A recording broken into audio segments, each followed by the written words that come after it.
صلی اللہ علیک یا ابا عبداللہ وعلى الأرواح التي حلت بفنائك عليك مني سلام الله أبدا ما بقيت وبقي الليل والنهار ولا جعله الله آخر العهد مني لزيارتكم. سب مل کر سلام پیش کریں گے مولا کی خدمت میں. السلام علی الحسین وعلى علي بن الحسين وعلى أولاد الحسين وعلى أصحاب الحسين. ما شاء الله لا حول ولا قوة إلا بالله العلي العظيم. اعوذ بالله السميع العليم من الشيطان اللعين الرجيم. بسم الله الرحمن الرحيم. الحمد لله الذي خلقنا في أمة الذي فاز رتبته إلى قاب قوسين وأكرمنا بولاية وصيه الذي ردت له الشمس مرتين وجاهد بالصيفين وصلى إلى القبلتين وشرفنا بحب الزهراء أم الصبطين وجعلنا من الباكين على مصاب الحسن والحسين والتسعة من ذرية الحسين الذين من بكى على مصابهم رجح حسناته أعمال الثقلين. والصلاة والسلام والتحية والإكرام على أشرف الكونين رحمة للدارين جد الحسنين أعني أبا القاسم محمد صل على محمد وعلى أهل بيته الأطيبين الأطهرين رحمة الله على محبهم ولعنة الله على أعدائهم ومنكر فضائلهم وغاصب حقوقهم أجمعين. أما بعد فقد قال رسول الله صلى الله عليه وآله إن للحسين في بواطن المؤمنين معارفة مكتومة. درود پڑھیے محمد وآل محمد.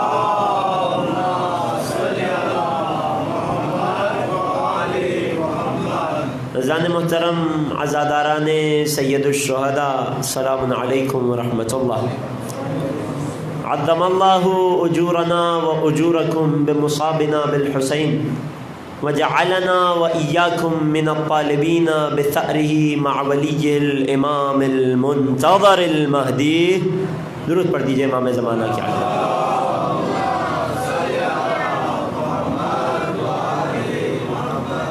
خداوند کریم سے آغاز ہی میں یہ دعا کرتے ہیں، پروردگار عالم تجھے واسطہ مقصود تخلیق کائنات کا، تجھے واسطہ محمد و آل محمد کا، ہماری اس عزاداری کو اپنی بارگاہ میں مقبول فرما، ہمیں اس کا بہترین اجر و ثواب عنایت فرما. بار الہ اس عزاداری کے صدقے میں ہمیں امام حسین کے والی و وارث، وقت کے امام کے ساتھ مولا و آقا حسین کا انتقام لینے والوں میں شمار فرما. مالک جو مومنین پریشان حال ہیں ان کی پریشانیوں کو دور فرما، بانیان مجلس کی توفیقات میں اضافہ فرما، ہم سب کی زحمتوں کو اپنی بارگاہ میں قبول فرما. جو بیمار ہیں انہیں شفائے کاملہ و عاجلہ عطا فرما. ہمارے مرحومین کی مغفرت فرما، ان کے درجات میں بلندی عنایت فرما. ہمارے صغیرہ و کبیرہ گناہوں کو معاف فرما. سب سے بڑی دعا، سب سے بڑی آرزو منجی بشر منتقم کربلا فرزند زہرا قائم آل محمد کے ظہور میں تعجیل فرما، اور ہمیں ان کے خاص اعوان و انصار میں شمار فرما۔ تمام دعاؤں کی قبولیت اور توفیقات میں اضافے کے لیے ایک مرتبہ درود پڑھ دیجئے محمد و آل محمد۔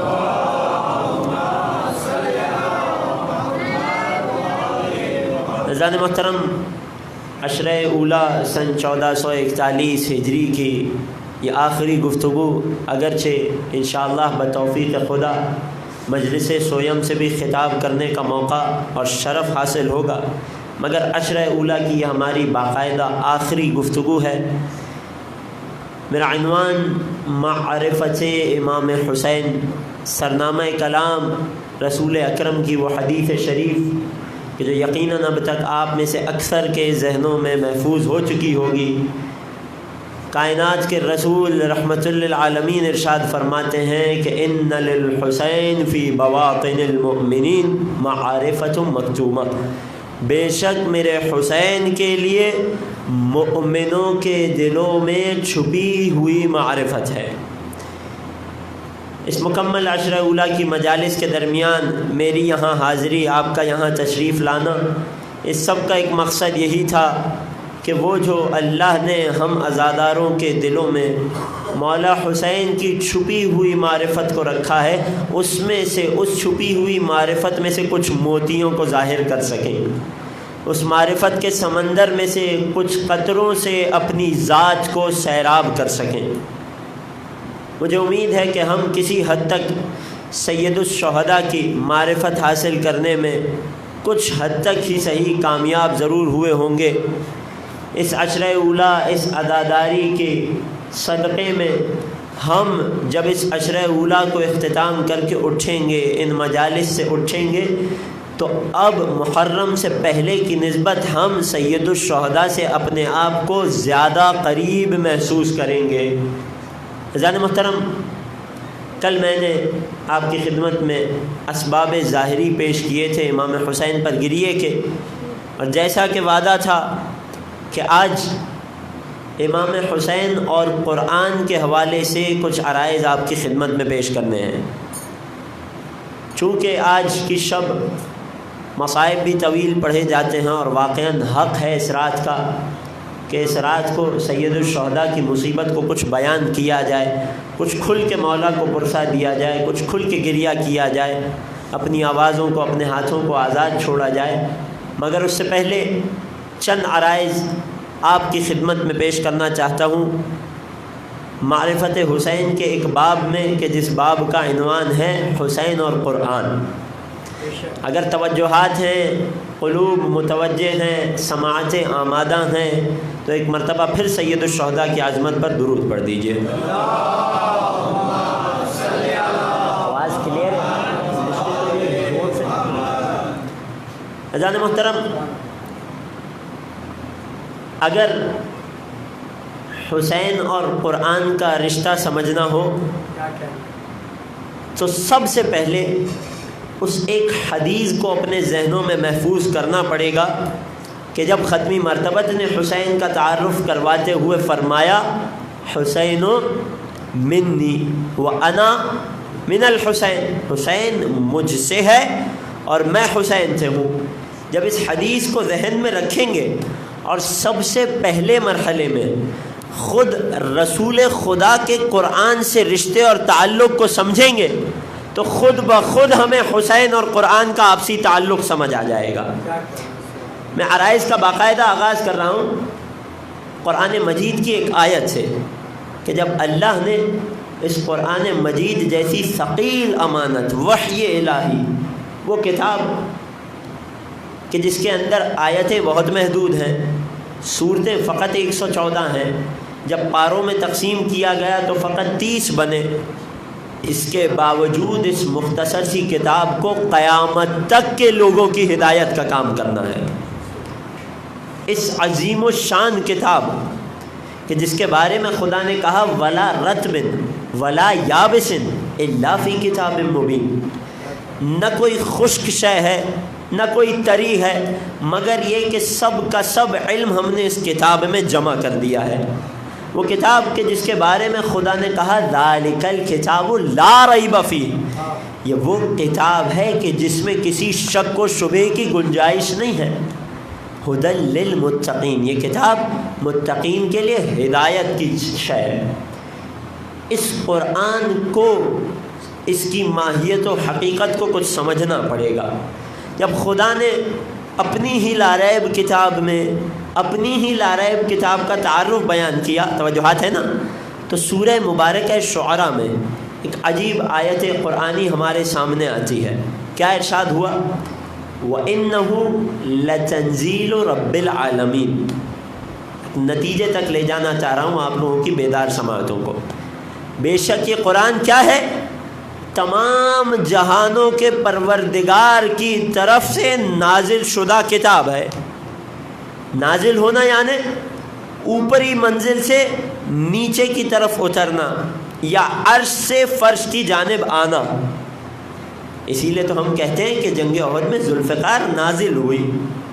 توجہ ہے، اللہ نے، رب العزت نے، رب العالمین نے اس کتاب کو نازل کیا۔ کہاں نازل کیا اور کس کے واسطے سے نازل کیا؟ جواب ملا، نزل بہ روح الامین۔ اس کتاب کو کون لے کر آیا عرش سے فرش تک؟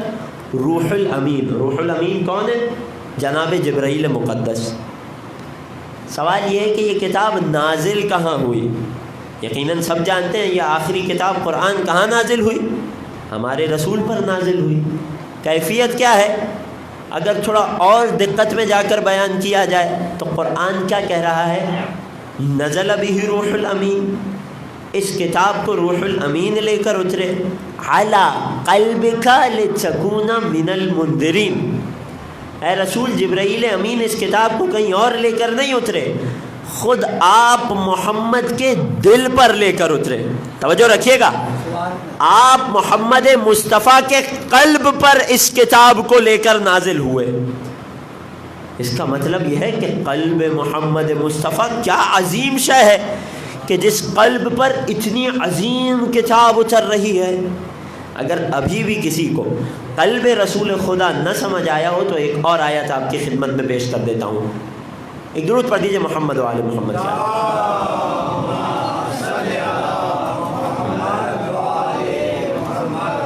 ایک اور آیت میں خدا اپنے رسول کے قلب طاہر کی طرف اشارہ کرتے ہوئے بیان کرتا ہے کہ قل من کان عدوا لجبریل، اے رسول جو کوئی بھی جبرائیل سے دشمنی کر رہا ہے اسے کہہ دیجئے فَإِنَّهُ نَزَّلَ عَلَىٰ قَلْبِكَ، کہ یہ جبرائیل، یہ نورانی خلقت، یہ فرشتہ، یہ فرشتوں میں بلند ترین مقام رکھنے والا فرشتہ کہاں نازل ہوا؟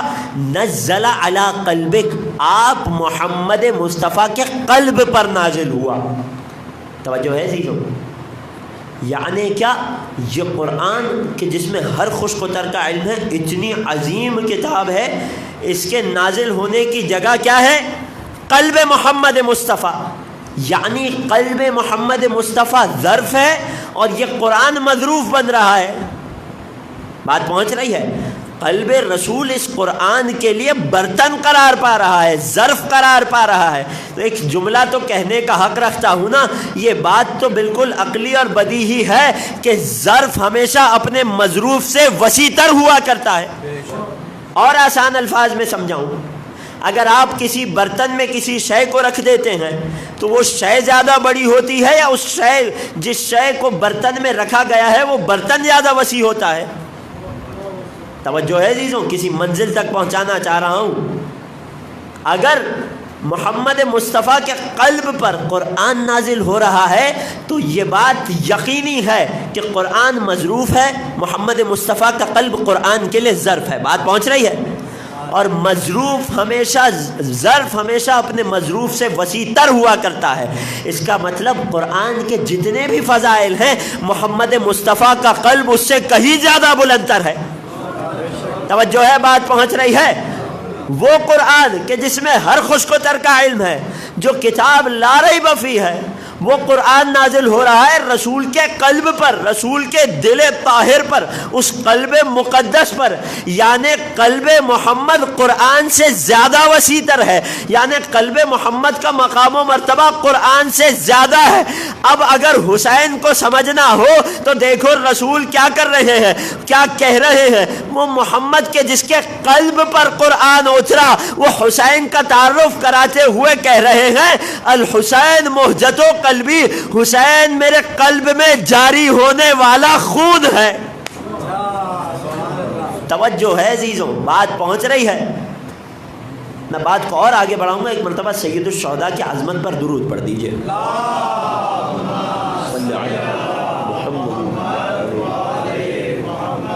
وعجل فرجہ۔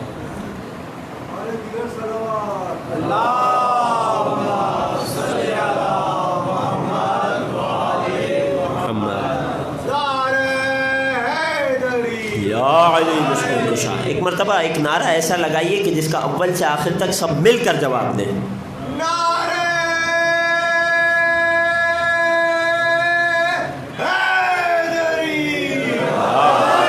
جزاکم اللہ۔ بات پہنچ رہی ہے عزیزوں۔ اگر حسین کو سمجھنا ہے تو پہلے قرآن کو سمجھو، پھر قرآن سے وسیع تر قلب مصطفیٰ کو سمجھو، اور جب قلب مصطفیٰ سمجھ آئے گا تو حسین سمجھ آئے گا جو کہہ رہا ہے کہ حسین میرا خون دل ہے۔ اگر آمادہ ہیں تو ذرا اس حدیث کو تھوڑا سا اور کھولنے کی کوشش کروں گا، تھوڑی سی اور وضاحت چاہوں گا۔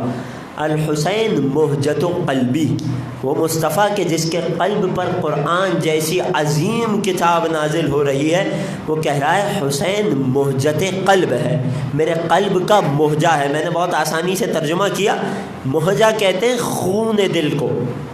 سوال، انسان کے بدن میں اس کی حیات کو باقی رکھنے میں، توجہ رکھیے گا، ذرا سمجھانا چاہ رہا ہوں اس حدیث کو کہ حسین کا مقام کیا ہے، قرآن اور حسین کا تعلق کیا ہے۔ لقب ملا مہجت قلب مصطفیٰ۔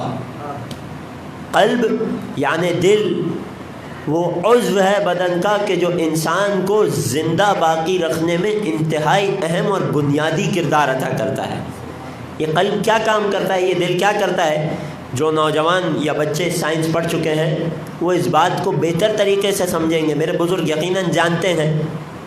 اس قلب کا کام یہ ہوتا ہے کہ انسان کے بدن میں جو شریانیں ہیں، جو رگیں ہیں، جن کا انگریزی میں دو تقسیم کی جاتی ہے، ایک آرٹریز کہلاتی ہے اور ایک وینز کہلاتی ہے۔ اردو میں یہ دونوں رگیں کہلاتی ہیں۔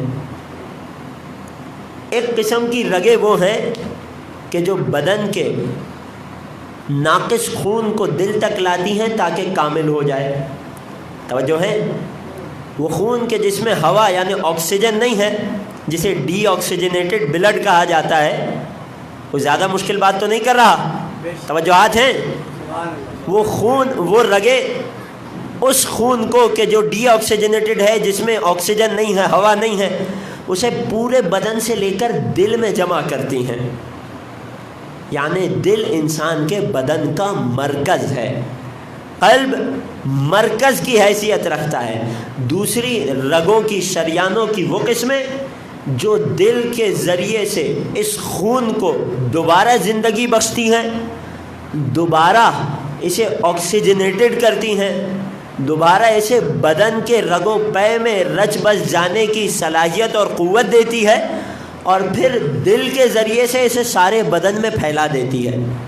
یہی فنکشن ہے نا دل کا، یہی کام ہے نا دل کا، کوئی اور کام تو نہیں ہے۔ تو انسان کے بدن کا مرکزی اور اہم ترین جز یہ قلب، یہ دل۔ حسین کون ہے؟ رسول کے لیے مہجت قلب ہے۔ اب ذرا سنیے گا، جب خون تمام جسم سے ہو کر دل میں پہنچتا ہے اور دل اسے دوبارہ حیات بخشتا ہے اور آمادہ کر رہا ہوتا ہے کہ اب یہ خون دل سے ہو کر دوبارہ بدن کے اعضاء تک پہنچے تاکہ بدن کے اعضاء کو زندگی بخشے، تاکہ نئے سرے سے ان اعضاء کو حیات بخشے۔ تو جب دل اپنا اہم ترین کام کر رہا ہوتا ہے، یعنی بغیر حیات کے خون میں حیات ڈال رہا ہوتا ہے، ڈی آکسیجنیٹڈ بلڈ کو آکسیجنیٹڈ کر رہا ہوتا ہے، اس وقت جب یہ بدن کا خون دل میں جمع ہوتا ہے، اس خون کو عربی میں کہتے ہیں موجت قلب۔ رسول کہہ رہے ہیں حسین میرے لیے موجت قلب ہے، حسین میرے لیے خون دل ہے، یعنی اگر حسین نہ ہو تو محمد مصطفیٰ کی حیات کیا ہوگی؟ بات پہنچ رہی ہے؟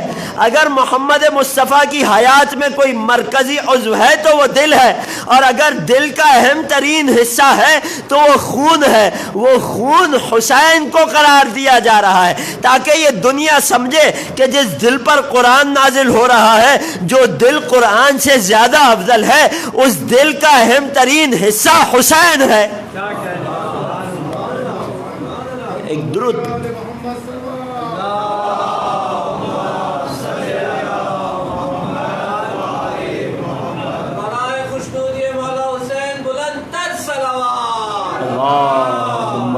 صلی علی محمد وآل محمد۔ یقیناً تھوڑی سی صعب بات تھی، مگر میرے مجمع نے اسے ہضم کیا ہوگا، بات آسانی سے پہنچ گئی ہوگی۔ حسین اور قرآن کا رشتہ بڑا عجیب ہے، ابتدائے خلقت سے لے کر سر تن سے جدا ہو جانے کے بعد تک یہ رشتہ قائم و دائم ہے۔ اگر ایک جملے میں سمجھایا جائے تو اگر خاموش ہو تو قرآن ہے، بولنے لگ جائے تو حسین ہے۔ توجہ ہے عزیزوں؟ یہی وجہ ہے کہ قرآن اور حسین ایک جیسے اثرات رکھتے ہیں۔ کسی اور نتیجے تک لے جانا چاہ رہا ہوں، توجہ کیجیے گا۔ سوال یہ کہ قرآن کیا اثر رکھتا ہے؟ حسین اور قرآن پر کچھ پیش کر رہا ہوں عزیزوں۔ قرآن کیا اثرات رکھتا ہے؟ قرآن مجید میں سورہ مبارکہ بنی اسرائیل میں اللہ قرآن کے دو مختلف متضاد اثر بیان کرتا ہے، اور کیا فرماتا ہے؟ وَنُنَزِّلُ مِنَ الْقُرْآنِ مَا هُوَ شِفَاءٌ وَرَحْمَةٌ لِّلْمُؤْمِنِينَ۔ جان لو ہم نے اس قرآن میں جو کچھ بھی نازل کیا یا کر رہے ہیں، یہ کیا ہے؟ یہ شفا ہے اور رحمت ہے۔ توجہ ہے؟ قرآن اور حسین، قرآن میں جو کچھ بھی نازل کیا وہ کیا اثر رکھتا ہے؟ شفا اور رحمت۔ کس کے لیے؟ للمؤمنین، مومنوں کے لیے۔ مگر یہی قرآن ہے ولا یزید الظالمین الا خسارا، مگر یہی قرآن جب غیر مومنوں تک پہنچتا ہے، جب ظالموں تک پہنچتا ہے، تو ان کے لیے نقصان اور خسارے میں اضافے کے علاوہ کچھ نہیں ہے۔ نہ جانے بات کس حد تک پہنچ رہی ہے۔ ایک کتاب ہے، ایک قرآن ہے، مگر دو متضاد اثر رکھ رہا ہے، دو اپوزٹ اثر دے رہا ہے۔ میں آپ سے سوال کروں گا، پانی پیاس کو بجھاتا ہے، یہ پانی کا اثر ہے۔ آگ چیزوں کو جلاتی ہے، کیا یہ ہو سکتا ہے کہ پانی چیزوں کو جلانے لگے اور آگ پیاس کو بجھانے لگے؟ پانی کا ایک اثر ہے، تکویناً خلقتاً، پانی اس ایک اثر پر باقی رہے گا، چاہے مسلمان پیے یا کافر پیے، توجہ رکھیے گا، یا منافق پیے، پانی سب کی پیاس کو بجھائے گا۔ آگ چاہے مسلمان کے گھر میں لگے چاہے کافر کے گھر میں لگے، آگ کا کام ہے جلانا، وہ جلائے گی۔ پانی کا کام ہے بجھانا، وہ بجھائے گا۔ لیکن یہ کیسا اثر ہے قرآن کا کہ اگر مومنوں تک پہنچ رہا ہے تو شفا اور رحمت بن رہا ہے، اگر ظالموں تک پہنچ رہا ہے تو سراپا نقصان بن رہا ہے۔ ایک کتاب ہے مگر دو مختلف اثر کر رہی ہے۔ میں بچوں کے لیے ایک مثال دے دوں، یہ بجلی ہے، اگر گرمیوں میں اس بجلی سے ایئر کنڈیشنر کو کنیکٹ کر دیا جائے، توجہ ہے، تو یہی بجلی ٹھنڈک پہنچائے گی۔ اگر سردیوں میں اسے ہیٹر سے کنیکٹ کر دیا جائے تو یہی بجلی گرمی کا اثر دکھائے گی۔ معلوم ہوا کہ ظرف طے کرتا ہے کہ مؤثر کو اثر کیا کرنا ہے۔ ایک قرآن ہے، آخری شخص تک توجہ ہے نا میرے ساتھ، بات پہنچ رہی ہے۔ ایک قرآن ہے مگر دو مختلف اثر ہیں۔ اگر صاف برتن میں جا رہا ہے تو الگ اثر دکھا رہا ہے، نجس برتن میں جا رہا ہے تو الگ اثر دکھا رہا ہے۔ اگر مومن کے دل پہ پہنچ رہا ہے تو شفا بھی ہے، رحمت بھی ہے، اگر کافر کے دل پر پہنچ رہا ہے تو سراپا خسارہ و نقصان ہے۔ یہی تو وجہ ہے کہ جب آل محمد کے چاہنے والوں نے قرآن کو پڑھا تو ہمیشہ اس سے ہدایت ملی، لیکن علی کے مقابلے آنے والے خارجیوں نے جب اس قرآن کو پڑھا تو سوائے گمراہی کے کچھ نہیں ملا۔ بات پہنچ رہی ہے عزیزوں؟ جس طرح سے قرآن دو مختلف اثر رکھتا ہے، اسی طرح ذات حسین بھی دو مختلف اثر رکھتی ہے۔ جیسے قرآن مومن کے لیے شفا اور رحمت ہے، ویسے حسین بھی مومن کے لیے شفا اور رحمت ہے۔ جیسے قرآن ظالمین کے لیے فقط خسارہ اور نقصان ہے، ویسے حسین بھی ظالمین کے لیے فقط خسارہ اور نقصان ہے۔ وہ کیسے؟ میں ایک مثال روایات کی روشنی میں آپ کی خدمت میں پیش کروں گا۔ ایک مرتبہ سید الشہداء کی عظمت پر درود پڑھ دیجئے۔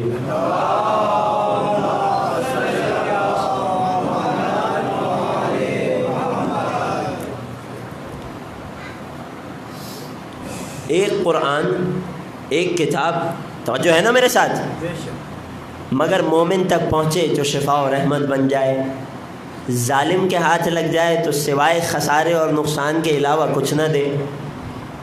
حسین کی مثال بالکل قرآن جیسی ہے۔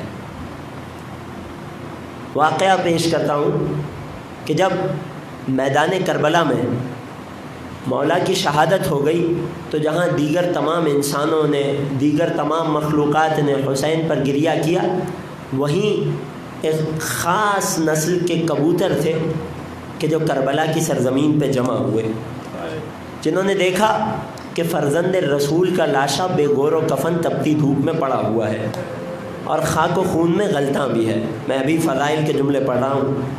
خاک و خون میں غلطاں لاشا ہے۔ ان کبوتروں نے کچھ نہ کیا، انہیں کچھ سمجھ نہ آیا، جانور تھے نا، اکرام اور احترام کرتے تھے۔ اپنی دانست میں انہوں نے اپنے آپ کو حسین کا سفیر بنا لیا۔ توجہ ہے عزیزوں؟ کیا کیا؟ حسین کے لاشے کے قریب جمع ہوئے، اپنے اپنے پروں کو مولا کے لاشے پر ملا، جب وہ مولا حسین کے لاشے کے قریب اترے تو ان کی ٹانگوں میں، ان کے پنجوں میں حسین کے خون کے قطرے لگ گئے۔ ان کبوتروں نے اپنے آپ کو، اپنے پروں کو مولا کے لاشے پر ملا، اور ان کبوتروں نے کیا کیا؟ کیسے حسین کے سفیر بنے؟ چند کبوتر تھے، سارے دنیا کی مختلف سمتوں میں پرواز کرنے لگے تاکہ ہر علاقے تک جا کر اپنی دانست میں حسین کے قتل ہو جانے کی خبر پہنچائے۔ انہی مختلف کبوتروں میں سے روایت پڑھ رہا ہوں میں عزیزوں، انہی مختلف کبوتروں میں سے ایک کبوتر کے جس کا گزر مدینے کے اوپر سے ہوا۔ مدینے میں ایک یہودی کا باغ ہے، اس باغ میں اس یہودی کی ایک بچی رہتی ہے، اور اس بیٹی کی کیفیت یہ ہے کہ آنکھوں سے نابینا ہے، کانوں سے بہری ہے، منہ سے گونگی ہے، ہاتھ پیر ہلتے نہیں ہیں، فالج زدہ ہے، سراپئی بیماری وہ بچی، وہ بیٹی۔ سنیے گا کیسے مثل قرآن حسین شفا و رحمت ہے۔ جب یہ کبوتر مدینے میں اس باغ کے اوپر سے گزر رہے تھے تو وہ بچی، اس یہودی نے اس بچی کو دھوپ کھانے کے لیے باغ میں رکھا ہوا تھا، مگر ہائے کیا خوش نصیب بچی تھی۔ جب کبوتر اس باغ کے اوپر سے پرواز کرتے ہیں تو کبوتر کے پر سے کچھ قطرے اس یہودی بچی کے سر پر ٹپکتے ہیں۔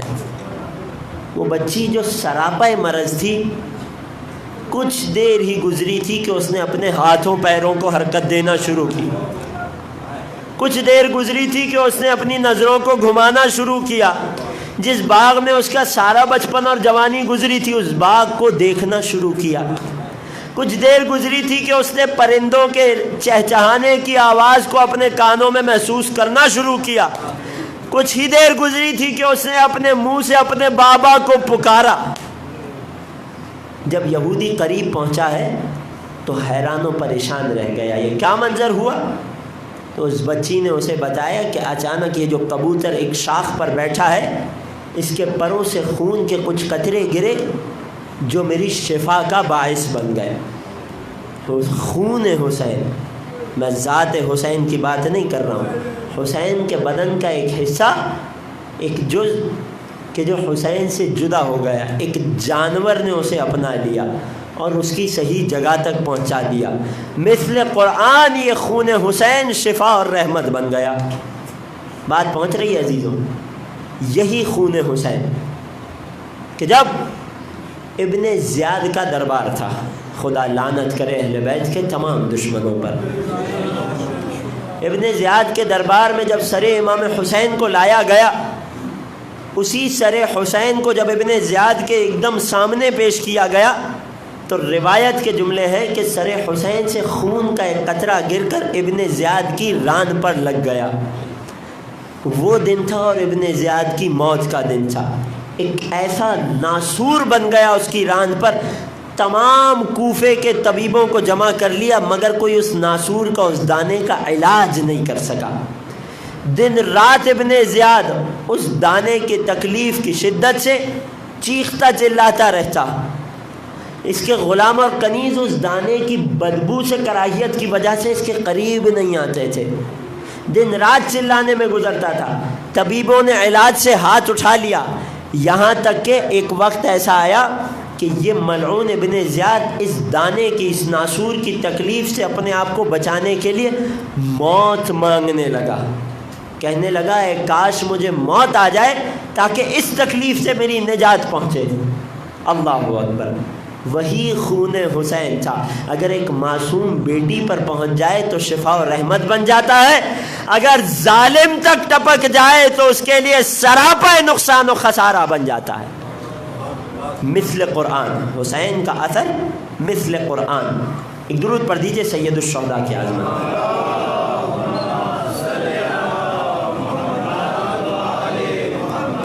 یہاں ایک اور روایت آپ کی سماعتوں کو ہدیہ کرنا چاہوں گا حسین اور قرآن کے اعتبار سے. حسین اور قرآن کا جتنا گہرا تعلق ہے نا، قرآن نے حسین کے اتنے ہی فضائل پڑھے اور حسین نے قرآن کا اتنا ہی اہتمام کیا. قرآن نے کہاں کہاں حسین کے بارے میں کیا کہا، یہ انشاءاللہ سویم کی مجلس میں آپ کی خدمت میں پیش کروں گا بتوفیق خدا. آج یہ پیش کر رہا ہوں کہ حسین نے قرآن کے لیے کیا اہتمام کیا.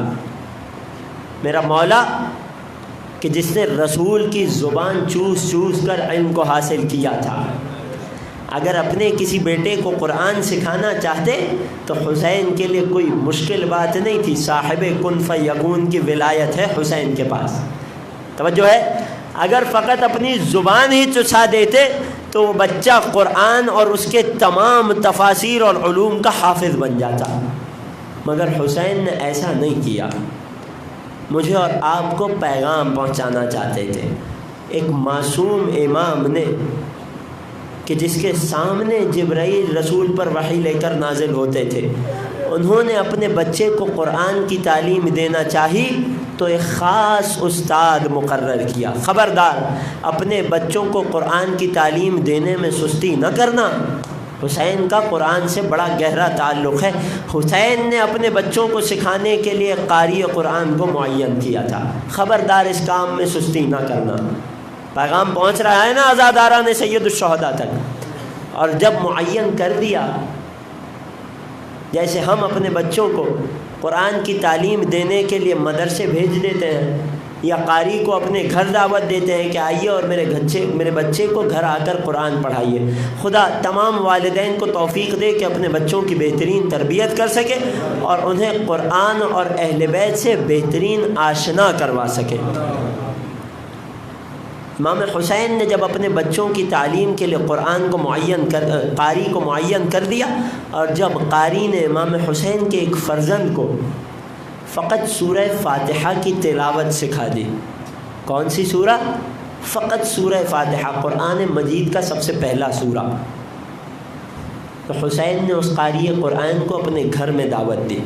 ایک مرتبہ تو اپنے بچوں کے لیے قرآن کا معلم رکھنے میں سستی نہ کرنا، اور جب معلم تلاش کر لو، معین کر لو، تو اس کے ساتھ ویسا ہی تعامل کرنا جیسا حسین کیا کرتے تھے. خبردار کہیں بے ادبی نہ ہونے پائے. بات پہنچ رہی ہے نا عزیزوں؟ حسین نے اس استاد کو اپنے گھر دعوت دی، اور چونکہ اس نے اپنے لبوں سے امام حسین کے فرزند کو فقط سورہ فاتحہ کی تعلیم دی تھی، امام حسین نے اس کے لبوں کو ہیرے اور جواہرات سے بھر دیا۔ قرآن سکھانے والے استاد کا احترام، دین سکھانے والے استاد کا احترام حسین اپنے عزاداروں کو سکھا رہے ہیں، اور بھر کر یہ کہنے لگے کہ جو تو نے میرے بچے کو عطا کیا ہے، کیا سکھایا تھا؟ فقط سورہ فاتحہ کی تلاوت، پورا قرآن نہیں پڑھایا تھا۔ جو تو نے میرے بچے کو دیا ہے یہ قیمت اس کے مقابلے میں کچھ بھی نہیں ہے۔ انتہائی عزت و تکریم سے رخصت کیا۔ مجلس میں جتنے والدین موجود ہیں، پھر کہہ رہا ہوں اس مجلس سے یہ پیغام لے کر اٹھنا، حسین کی سیرت پر عمل کرتے ہوئے خبردار اپنے بچوں کو قرآن کی تعلیم دینے میں سستی نہ کرنا۔ دوسری اور آج کل کے معاشرے میں ان حالات میں اہم ترین پیغام، یقیناً تمام والدین اس فرش عزا پر بیٹھے ہیں، تمام کے قلب حسین کی باتوں کو قبول کرنے کے لیے آمادہ ہیں۔ اپنے بچے کے لیے جب کوئی استاد معین کریں جو اسے دین یا قرآن کی باتوں کو سکھائے تو خبردار اس کے احترام میں ذرہ برابر کمی نہ آئے۔ آج کل یہ مسائل بہت زیادہ عام ہیں عزیزوں، بدقسمتی سے۔ اگر کبھی آپ کا بچہ گھر آ کر اپنے استاد کی شکایت کرے تو کبھی اپنے بچے کو شے نہ دینا۔ میری ماؤں بہنوں تک، جو بچوں کے والد ہیں، ان تک بھی یہ بات پہنچ رہی ہوگی۔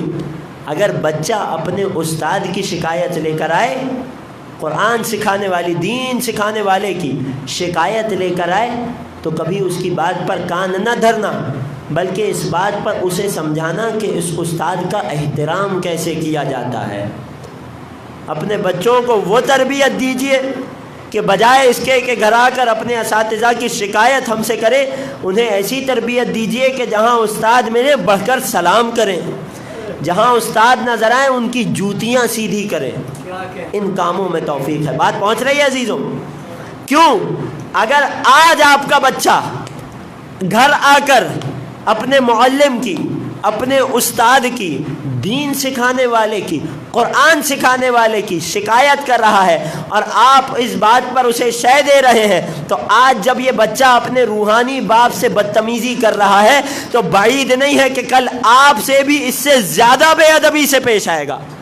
کل جب آپ نے اسے روحانی باپ کا ادب کرنا نہ سکھایا تو اب اسے کوئی بھی استاد اپنے والدین کا کتنا ہی ادب کرنا سکھا دے، یہ بچہ نہیں سیکھ پائے گا۔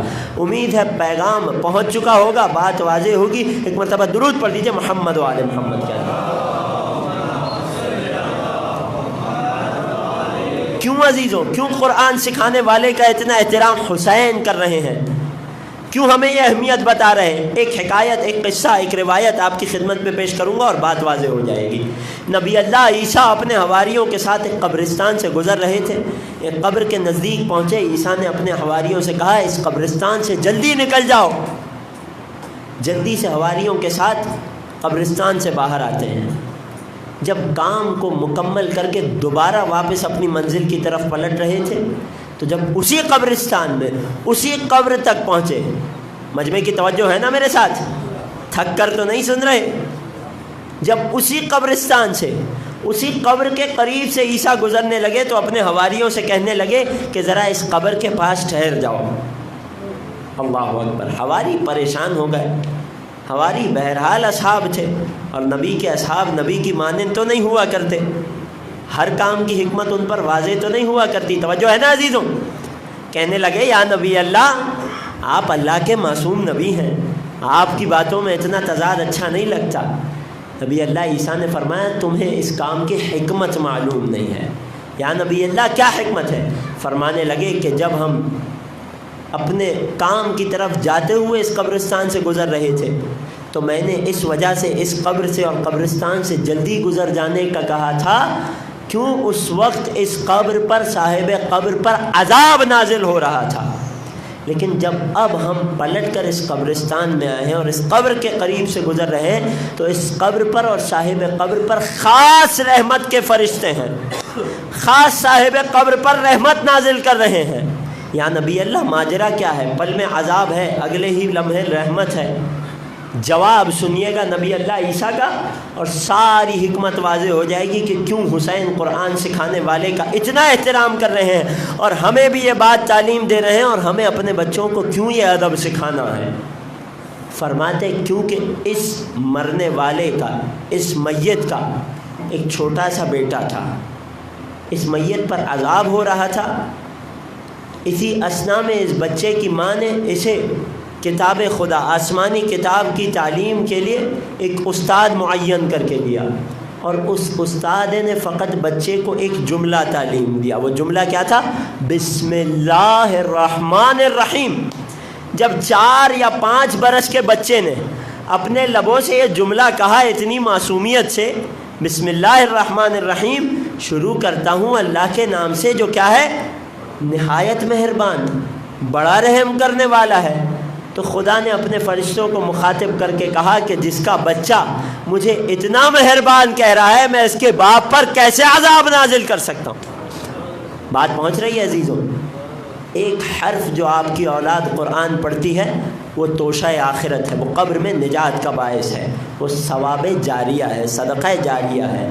لہٰذا امام حسین نے ہمیں یہ تعلیم دی ہے کہ اپنے بچوں کو قرآن سکھانے کا خاص انتظام کیا جائے، اور جس استاد کو معین کیا جائے اپنے بچوں کو اس کا خاص ادب اور احترام کرنے کی تعلیم دی جائے۔ ایک درود پڑھ دیجئے سید الشہداء کی عظمت پر۔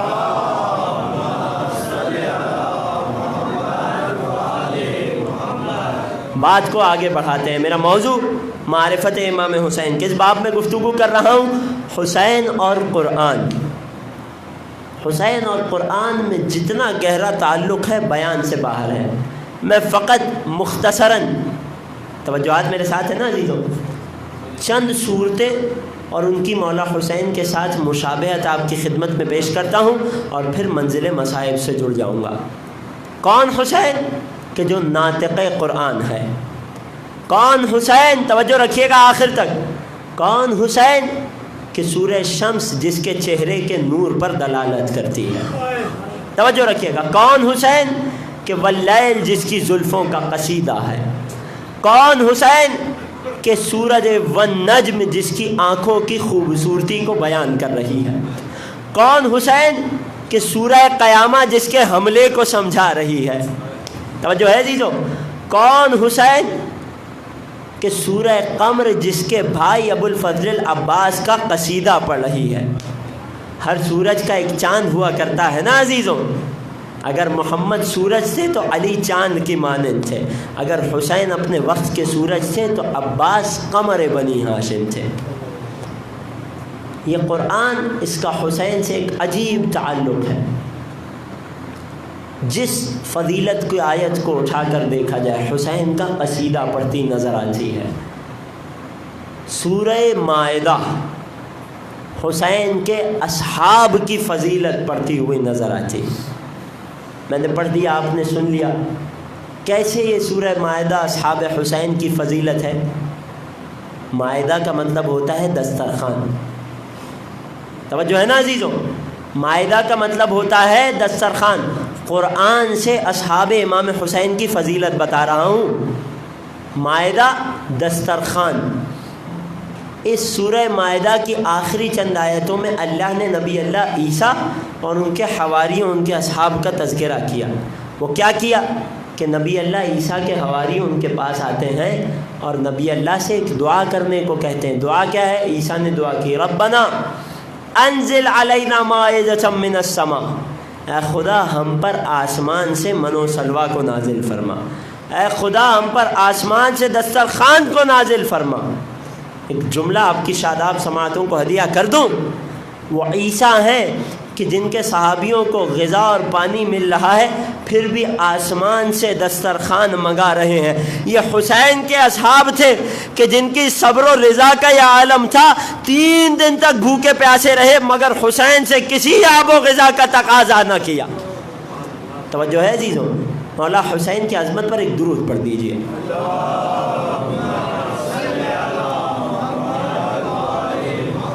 میں پھر کہہ دوں، وہ حسین کہ والشمس جس کے چہرے کا قصیدہ، واللیل جس کی زلفوں کی تعریف، والنجم جس کی آنکھوں کا قصیدہ، والعادیات جس کی سواری کی منقبت، توجہ ہے عزیزو، والقیامہ جس حسین کا حملہ، رحمان جس حسین کے والدین کی تعریف، آل عمران جس حسین کے دادا ابو طالب کا قصیدہ، توجہ ہے عزیزو، وہ حسین کے سورہ ناس و فلق اسی کی شان میں نازل ہوئے تھے، اسی کو لوگوں کی نظروں سے بچانے کے لیے نازل ہوئے تھے۔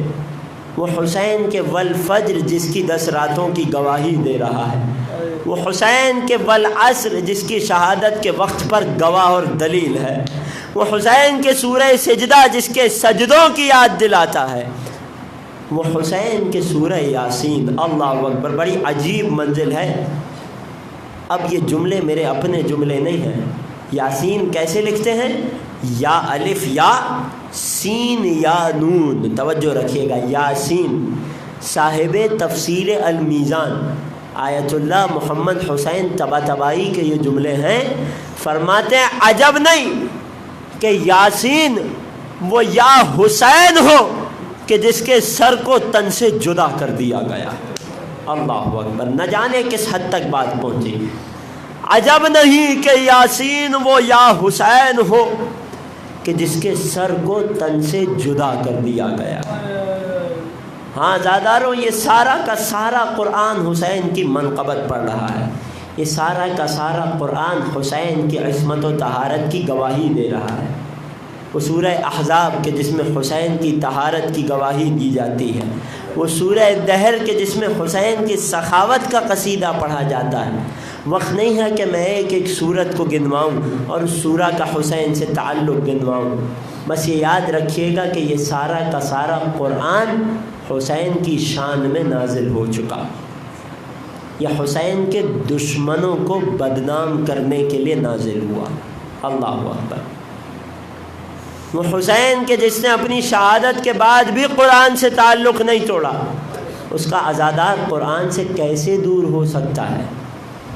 بس عزیزوں، انہی جملوں کے ساتھ آج شب عاشور ہے، مجھے کچھ طویل مسائل پڑھنے ہیں، یقیناً آپ کی حوصلہ افزائی رہے گی تو میں کوشش کروں گا کہ مکمل مقتل کو آپ کی خدمت میں پیش کروں۔ جب میرا مولا حسین شکم مادر میں ہے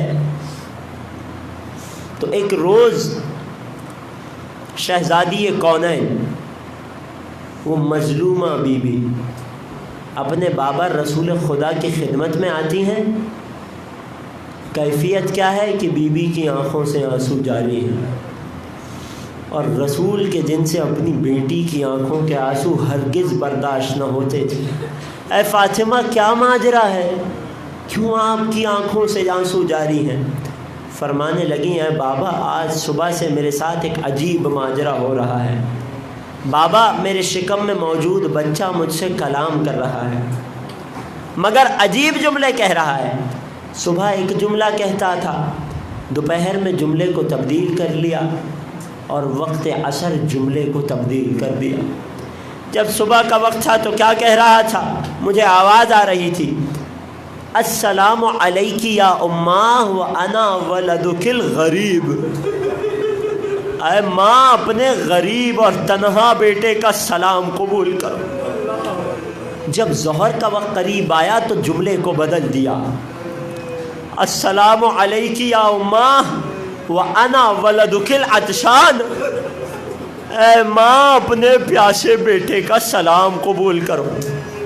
جب عصر کا وقت قریب آیا تو جملے کو بدل دیا، السلام علیکی یا اماں وانا ولدک العریان۔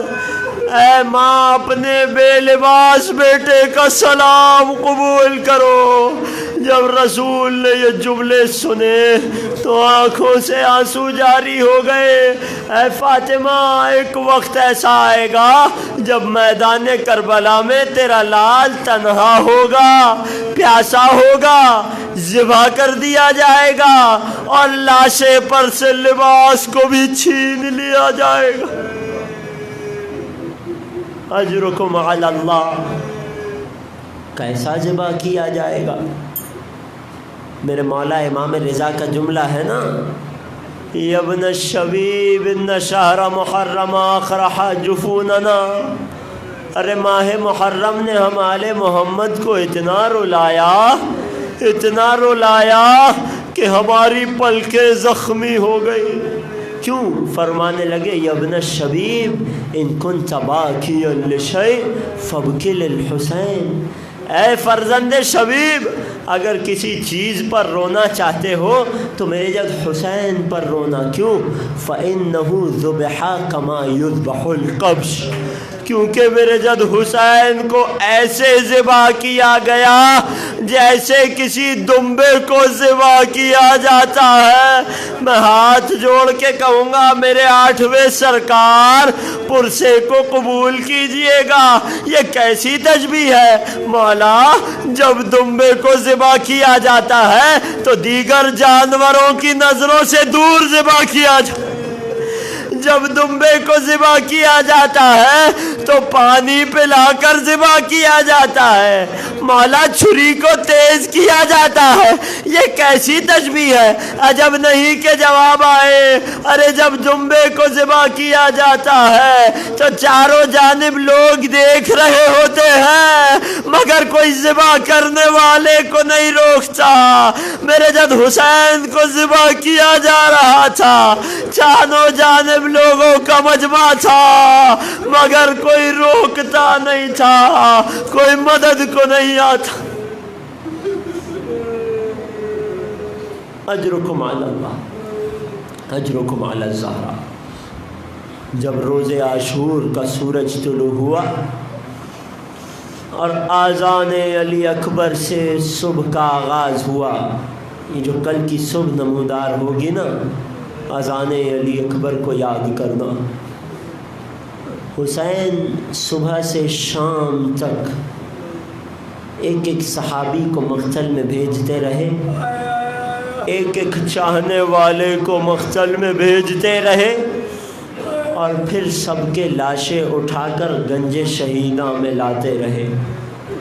جانتے ہو کہ اب وہ وقت آ گیا کہ جب ظہر کا وقت گزر گیا، عصر کا وقت قریب آیا، اب حسین کی کیفیت کیا تھی؟ اون و محمد کے خون سے آستینیں بھیگی ہوئی تھیں. اللہ اکبر. قاسم کے لاشے کی گٹھڑی کے نشان حسین کی کمر پر تھے. کمر عباس کے غم میں جھکی ہوئی تھی. اکبر کے جانے کے بعد آنکھوں میں اندھیرا اندھیرا سا چھا رہا تھا. اصغر کا خون چہرے پہ ملا ہوا تھا. یہ کیفیت تھی حسین کی قریب عصر کہ جب میرا مولا خیموں میں آیا ہے تو تمام بیویوں کو مخاطب کر کے کہنے لگا، یا رباب و یا سکینہ و یا زینب و یا ام کلثوم علیکن منی السلام. اے رباب، اے سکینہ، اے زینب و ام کلثوم، اپنے آقا و مولا کا آخری سلام تو لے لو. ارے بیویوں نے حسین کو دائرے میں لے لیا. حسین کی بلائیں لیتی جاتی ہیں مگر ایک منظر، ایک وقت وہ آیا کہ جب میرے مولا نے شہزادی فضہ کو اپنے خیمے میں بلایا اور کیا وصیت کی ہے فضہ؟ ذرا وہ ماں کا سلا ہوا کرتا لے. خبردار فضہ، بہن زینب کی نگاہ نہ پڑ جائے، برداشت نہ کر پائے گی. شہزادی فضہ ہاتھوں میں چھپا کر اس قمیص کو لا رہی ہے. شہزادی زینب نے سوال کیا، فضہ کیا لے جا رہی ہو؟ بی بی میرے ہاتھوں میں کچھ نہیں ہے. اے فضہ، تمہیں حسین کا واسطہ، اس مشکل گھڑی میں ہمیں بتاؤ کیا لے جا رہی ہو. بی بی فضہ نے وہ کرتا دکھایا کہ جو فاطمہ زہرا نے اپنے ہاتھوں سے سیا تھا، نہ جانے کس وقت کے لیے سیا تھا. زینب کی آنکھوں سے آنسو جاری ہوئے. فضہ، یہ کرتا نہیں ہے، یہ تیرے آقا حسین کا کفن ہے۔ اللہ اکبر۔ کرتے کو تبدیل کیا۔ بہن زینب بھائی کے قریب آتی ہے اور ایک جملہ کہتی ہے، بھیا مقتل میں جانا چاہتے ہو نا، چلے جاؤ، مگر ایک بات کہنا چاہتی ہوں۔ بھیا مادر گرامی نے اس دنیا سے جاتے جاتے مجھے وصیت کی تھی کہ اے زینب کربلا میں نہ ہوں گی، تم میری جانب سے حسین کی گردن پر اس جگہ کا بوسہ لینا کہ جہاں شمر لعین کا خنجر چلے گا۔ اجرکم علی اللہ۔ میں پڑھتا جاؤں گا، روتے جانا، حسین کی دکھیاری ماں کو پرسہ دیتے جانا۔ نہ جانے فرش عزا پر کون سی جگہ ہو جہاں حسین کی غریب ماں اپنے لال کا پرسہ قبول کرنے آئی ہو۔ اے بھیا حسین، ماں کی وصیت پر عمل کرنا چاہتی ہوں۔ نہ جانے کس غربت کے عالم میں بہن نے بھائی کے گلے کو چوما ہے۔ اے بہن زینب، میں بابا کی وصیت پر عمل کرنا چاہتا ہوں۔ جب بابا دنیا سے جا رہے تھے تو مجھے قریب بلا کر کہا تھا، اے حسین کربلا میں نہ ہوں گا، لیکن میری جانب سے اپنی بہن زینب کے بازوؤں کے ان جگہوں کا بوسہ لے لینا کہ جہاں رسن کے نشان آئیں گے۔ بھائی نے بہن کے بازوؤں کو چوما ہے۔ خیمے میں ایک عجیب کوہرام برپا ہے۔ میرا مولا، میں نے منظر پیش کیا تھا نا، خیمہ گاہ کے بالکل پشت پر سب سے آخری خیمہ میرے بیمار امام کا تھا۔ میرے مولا اپنے بیٹے سے وداع کے لیے خیمہ گاہ کی پشت پر اپنے بیمار بیٹے سید سجاد کے خیمے میں آتے ہیں۔ مصلحت خداوندی یہ تھی کہ صبح عاشور سے لے کر عشر عاشور میرے مولا سید سجاد پر غشی طاری تھی۔ ایک مرتبہ جب حسین اپنے بیٹے کے خیمے میں داخل ہوئے ہیں اور ایک جملہ کہا، اے سید سجاد اپنے بابا کا آخری سلام لے لو، اب بابا سے رخصت کا وقت آ گیا ہے۔ میرے چوتھے امام کی غشی میں افاقہ ہوا۔ جانتے ہو غشی سے افاقہ ہوتے ہی سب سے پہلے میرے مولا نے کیا سوال کیا؟ بابا کہاں تشریف لے جا رہے ہیں؟ بابا اینا امی العباس، بابا چچا عباس کہاں ہے؟ متایا قد قتل، ارے عباس کو قتل کر دیا گیا۔ اصحاب کے نام لیتے جاتے، حسین جواب دیتے جاتے قد قتل۔ بنی ہاشم کے جوانوں کے نام لیتے جاتے، حسین بتا دے جاتے قد قتل۔ ایک موقع ایسا بھی آیا، سید سجاد نے ایک ایسا سوال کیا جس کا حسین جواب نہ دے سکے۔ بابا اینا علی الاکبر، بابا علی اکبر کہاں رہ گیا؟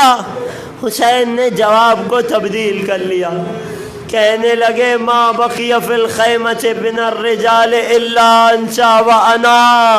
اے میرے بیمار بیٹے، اب خیموں میں مردوں میں میرے اور تیرے سوا کوئی باقی نہ رہا، یہاں تک کہ ننھا علی اصغر بھی چلا گیا۔ جب یہ جملہ سننا تھا میرے مولا نے اپنی کمر کو تھاما، بستر کا سہارا لے کر بلند ہوئے۔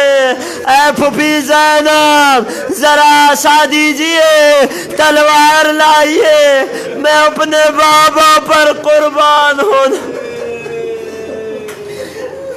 اجرکم علی اللہ، اجرکم علی الزہرا۔ اے بیٹا سید سجاد، یہ کربلا تیرے بابا کا امتحان ہے، تیرا میدان جہاد تو کوفہ اور شام کے بازار ہیں۔ اے سید سجاد، تجھ ہی سے امامت کو آگے بڑھنا ہے۔ مولا حسین نے اسرار امامت کو منتقل کیا، اپنے آپ کو اپنے بیمار بیٹے سے وداع کیا۔ حسین خیمے سے باہر تشریف لاتے ہیں، اور جانتے ہو جب خیمے سے باہر میرا مولا آیا ہے تو کیفیت کیا ہے؟ کیا غریب ہو گیا زہرا کا لال. مقتل کے جملے ہیں.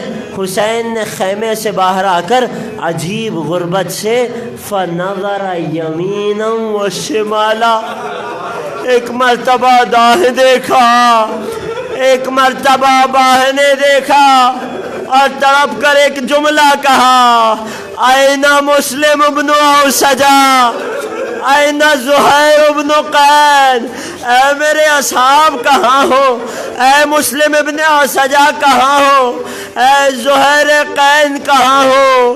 پھر ایک جملہ کہا، یا فرسان الحیجا و یا بطال الصبا، اے میرے حسین کے شیروں، اے میرے صحابیوں، تمہیں کیا ہو گیا ہے؟ مالی انادیکم فلا تجیبونی، ارے غریب زہرا تمہیں پکار رہا ہے مگر تم جواب نہیں دیتے ہو. جانتے ہو حسین نے کیا کہا؟ من یقدمنی جوادی، ارے مجھے میرے ذوالجناح پر کون سوار کرائے.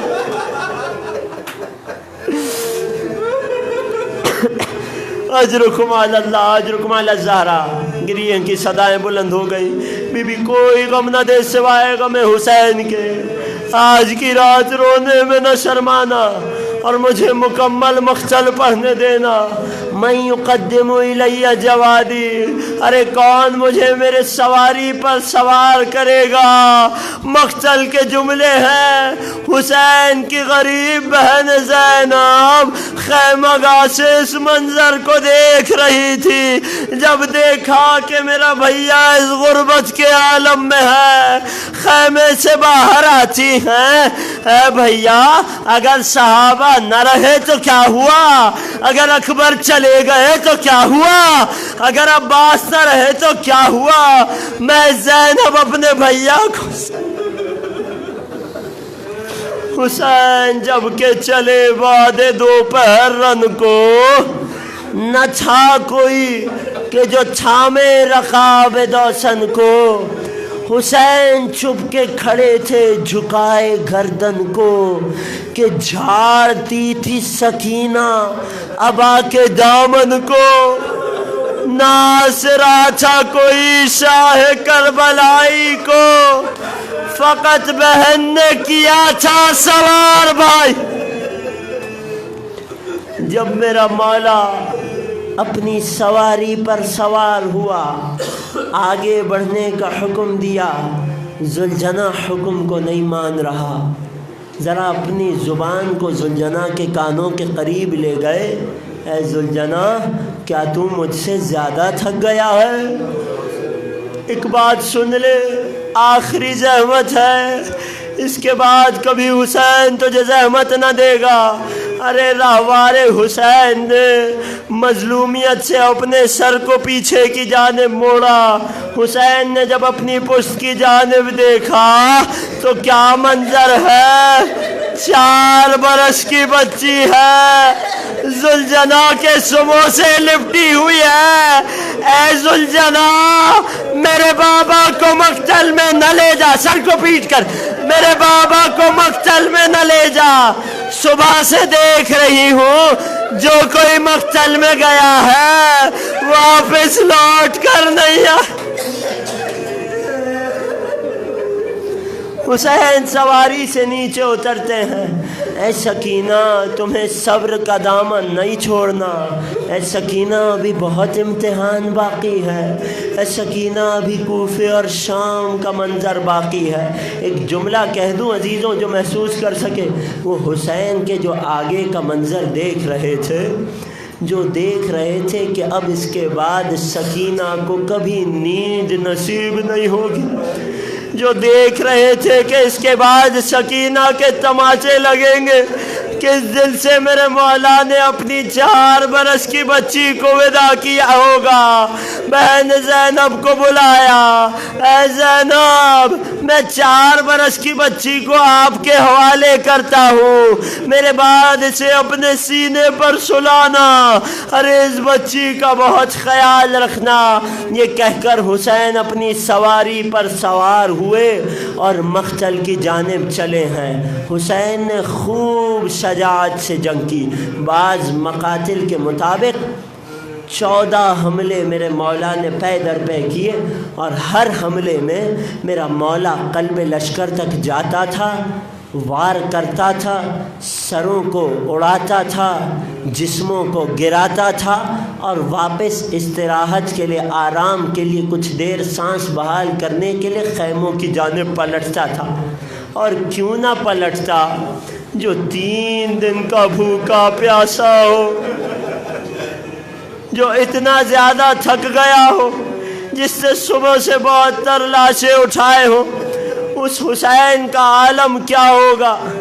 اس کے باوجود ہر حملہ کرتے تو پچھلے حملے سے زیادہ طاقت سے کرتے، اور فوج اشقیاء کے صفوں میں گھس کر کہتے، ارے تم نے میرے اونو محمد کو مار دیا، ارے تم نے میرے عباس کو مار دیا، ارے تم نے میرے جوان علی اکبر کو مار دیا، ارے تم نے میرے قاسم یتیم کو مار دیا، ارے تم نے میرے علی اصغر کو نہ چھوڑا۔ علماء نے لکھا کہ اس قدر بہادری سے جنگ کی کہ واقعہ کربلا کے بعد مائیں اپنے بچوں کو علی کی جنگ کی مثال نہیں دیتی تھی، حسین کی جنگ کی مثال دیتی تھی۔ میرا دل کہتا ہے شاید ہر حملے کے بعد نجف کی طرف رخ کرتے ہوں گے، اے بابا جب آپ جنگ کرتے تھے تو بھوکے پیاسے تو نہ ہوتے تھے۔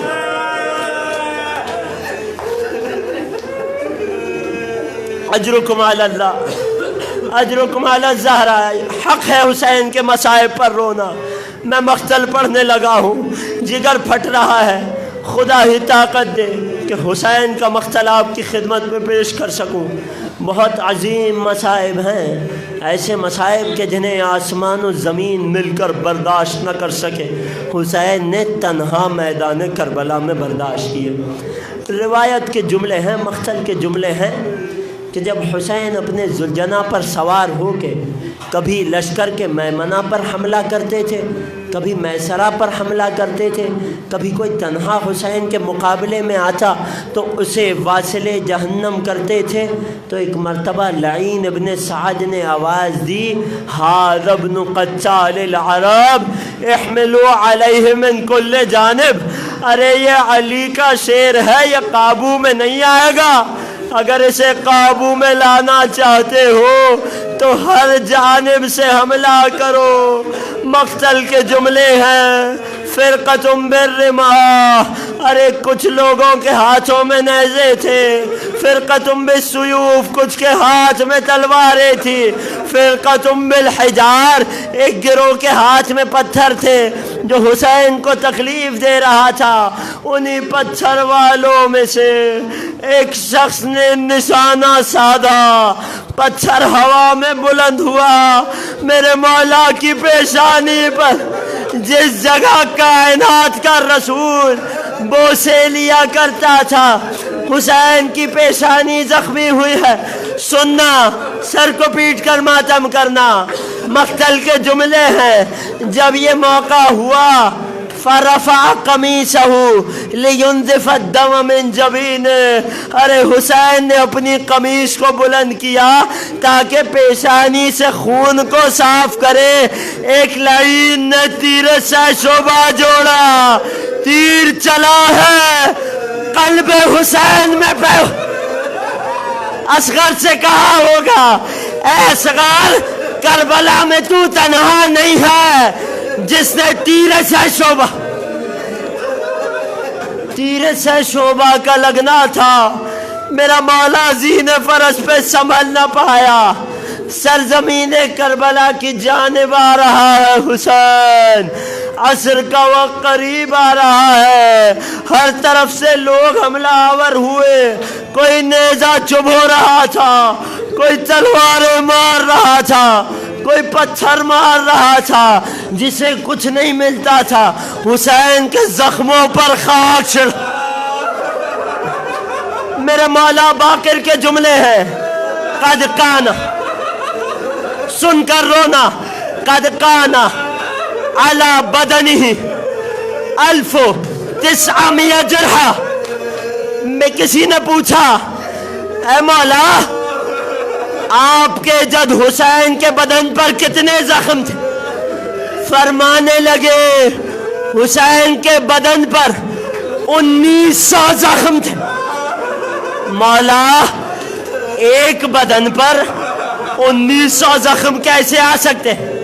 میرے چوتھے امام سے جب یہ سوال ہوا اپنی انگشتری کو اتارا، رو کر کہنے لگے اتنی جگہ بھی میرے جد حسین کے بدن پر خالی نہ تھی کہ جہاں کوئی زخم نہ ہوتا۔ ارے جرحۃ فی جرحہ، حسین کے تو زخموں میں زخم۔ اجرکم علی اللہ۔ چاروں جانب سے دشمنوں نے حملہ کیا۔ جانتے ہو میرے مولا صادق نے کیا فرمایا؟ بڑی قیامت کا جملہ ہے، میں پورا ترجمہ نہیں کروں گا، جو پہنچ جائے سر کو پیٹ کر حسین کو پرسا دینا۔ فرمانے لگے قد قتلوہ کما منع رسول اللہ ان یقتل بہ الکلاب۔ کلاب عربی میں جمع ہے کلب کی، کلب کہتے ہیں وحشی درندے کو۔ میری زبان ساتھ نہیں دیتی کہ ترجمہ کروں۔ میرے چھٹے سرکار فرماتے ہیں ارے دشمنوں نے چاروں طرف سے گھیر کر میرے جد حسین کو ایسے مارا جس طرح رسول خدا نے وحشی درندوں کو مارنے سے۔ اجرکم علی اللہ، اجرکم علی الزہرا۔ زیارت ناہیہ سے مصائب پڑھ رہا ہوں۔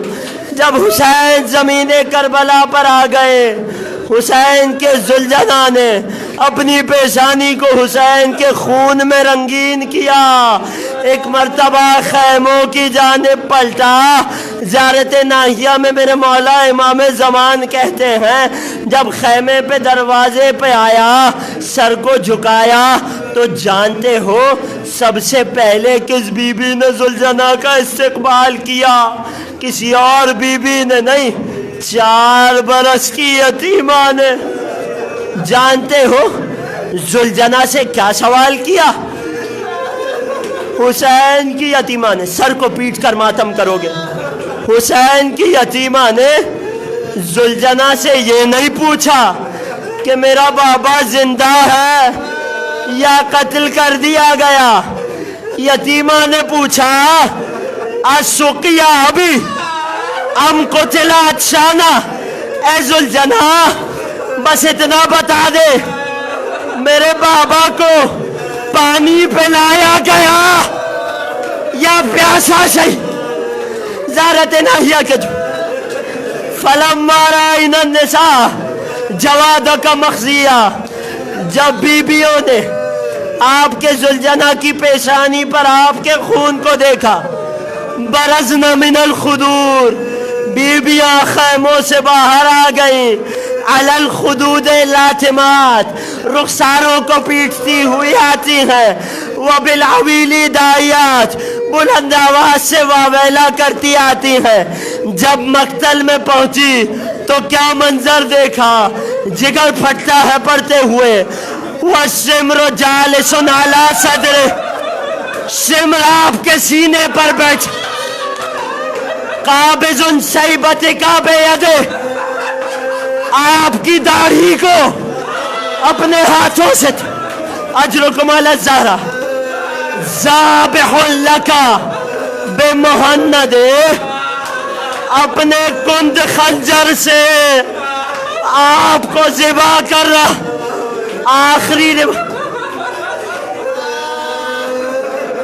آخری روایت، پھر تابوت بڑھا۔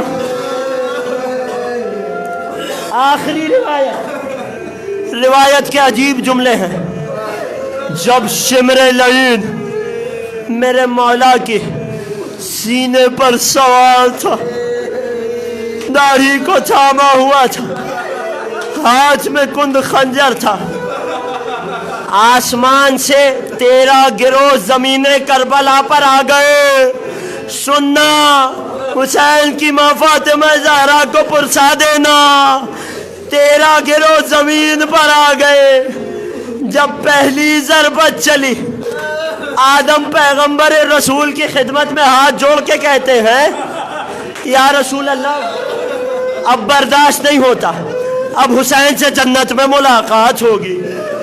دوسری ضربت چلی، نوح نے ہاتھوں کو جوڑ لیا، تیسری ضربت چلی، ابراہیم دوبارہ پلٹ گئے، چوتھی ضربت چلی، موسیٰ پلٹ گئے، یہاں تک کہ جب 8ویں ضربت چلی تمام فرشتے بھی پلٹ گئے۔ 10ویں ضربت کا چلنا تھا کہ رسول علی کی خدمت میں کہنے لگے، اے علی اب برداشت نہیں ہوتا، جو پہنچ گئے ہیں سر کو پیٹ کر ماتم کر رہے ہیں، اجرکم علی الزہرا، سن کر رونا۔ 10ویں ضربت رسول کہہ رہے ہیں، اے علی اب برداشت نہیں ہوتا، اب حسین سے جنت میں ملاقات۔ 11ویں ضربت چل رہی، علی مرتضیٰ کہہ رہے ہیں، اے حسن اب برداشت نہیں ہوتا، اب حسین سے جنت میں ملاقات۔ 12ویں ضربت چلی ہے، حسن مجتبیٰ ہاتھ جوڑ کے کہتے ہیں، اے حسین اب برداشت نہیں ہوتا، جنت میں ملاقات ہوگی، سن کر رونا۔